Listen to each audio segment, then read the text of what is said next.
Today I wanted to talk about 3 big mistakes we might be making when choosing where to practice yoga, and we may all fall into similar traps. So if you've made mistakes in the past, I would really love for you to share those mistakes and help a fellow yogi out so they can avoid them. And I'm going to talk about 3.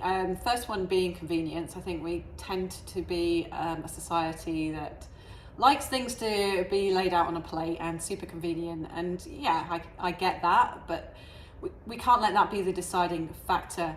Yes, it's going to be more likely that we'll show up if something is convenient, but convenience over quality, for me it's a no-brainer. So you've got to dig deeper than that and look at the quality of the teaching, look at what's being practiced, how it's being practiced, how it's being structured, the method behind it, how it's all kind of brought together to give you an overall experience, because ultimately that's what's going to keep you coming back, not just because it's easy.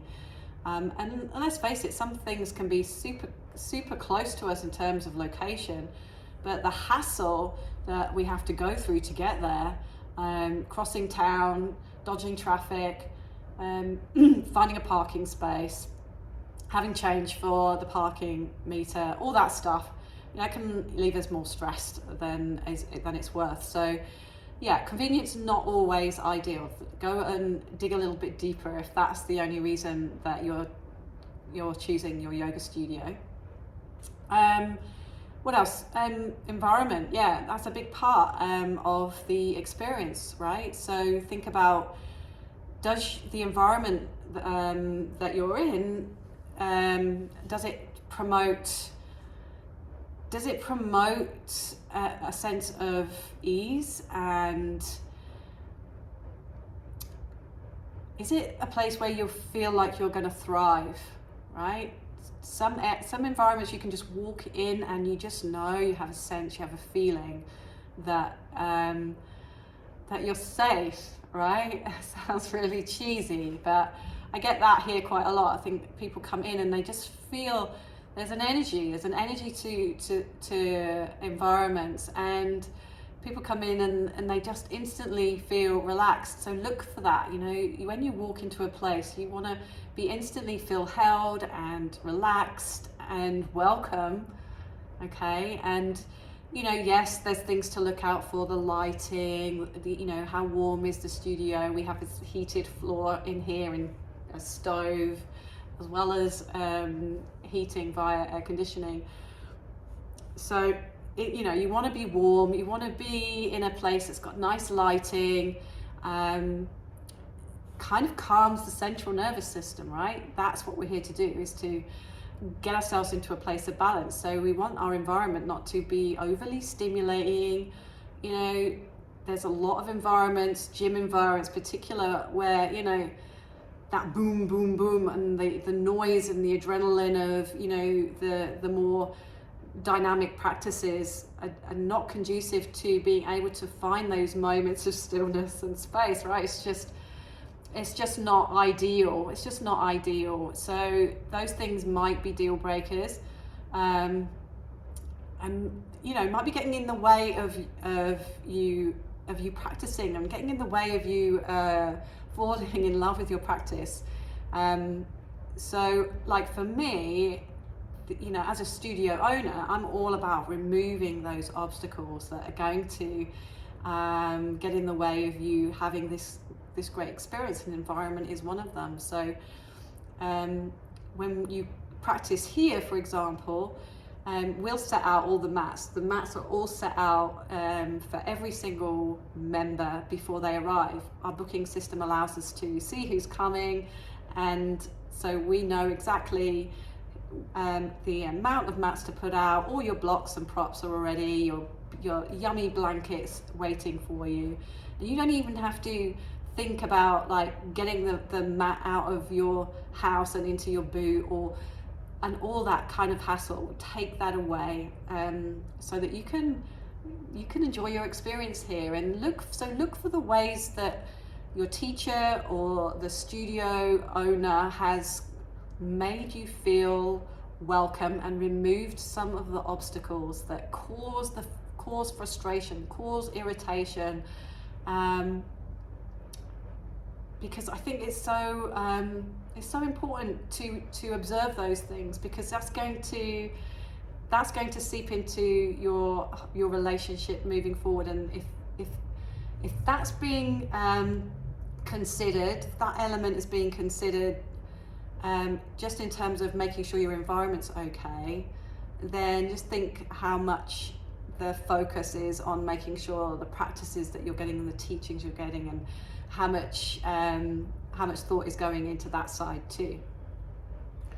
So another mistake that we might make is not checking out the schedule. Okay, it's a bit of an obvious one, but you need to make sure that whoever or wherever you're practicing has the classes at the right times to suit your schedule, or that you can start to look at and start to make some shifts in your own lifestyle that maybe marry up. So, you know, if there's just one class a week, you're going to really struggle to always make that one class, right? And also, it doesn't give you much option for expanding your practice and taking it any further or deeper. So, for example, like, we're open 6 days a week. We're closed on Tuesday, and we offer Hatha Yoga in its progressive form. So we move you through Moon, Sun, Fire, which is stage 1 and stage 2 and stage 3 of practice. Now, pretty much you should be able to find a way of working through that progression with enough classes to make sure that you're able to practice on a regular basis. And then what's more, here, for example, we also have the option, if you can't make it into the studio for whatever reason, but you could open up your laptop and get on a Zoom. You can practice the classes live from home or from work or from wherever you are. So we, you know, again, looking at how the studio or your teacher has created the potential for you to practice as often as possible in the most sensible way. We even here have an online app which has what we call our on-demand area, and we are posting videos, workshops, full complete practices in that space.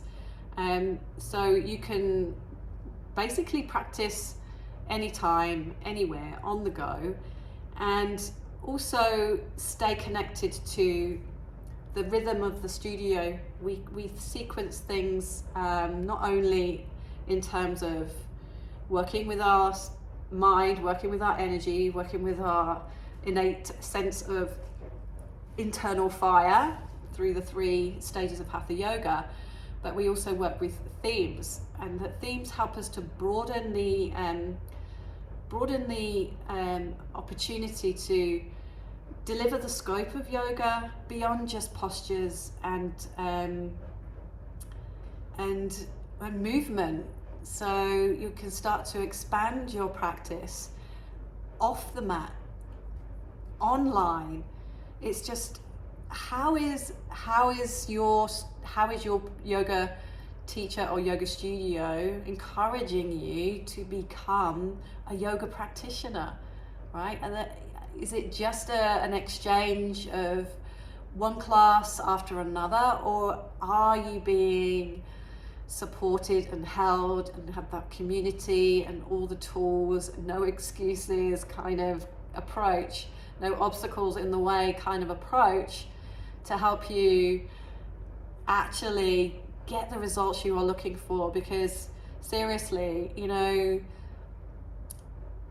it's not an easy sell, but you will respect me more, hopefully, if I'm honest about the fact that yoga is a daily dedicated practice. We're coming back to ourselves on the daily. And yes, I know that's not where we all start. And it's like, Josie, I can't possibly think about how I fit in a yoga practice every day. And that's absolutely fine. But I want that for you at some point. Like, I want to be able to take you to that space, however long that takes, but you've got to have the framework there for it to happen, right? If I'm just sending you off every week and not caring about your whole journey, you know, I think, what does that say about me and what we're here to do? And it's so far removed from what we're here and what we do, you know. But look for something, look for a studio that has that whole kind of potential ready and waiting for you when you're ready for it, so that you're there and capable of receiving it in that right moment. So there's my few things that I've kind of thrown into the pot. Look at whether you're just choosing for convenience. Look at whether you're being supported, if the environment is right.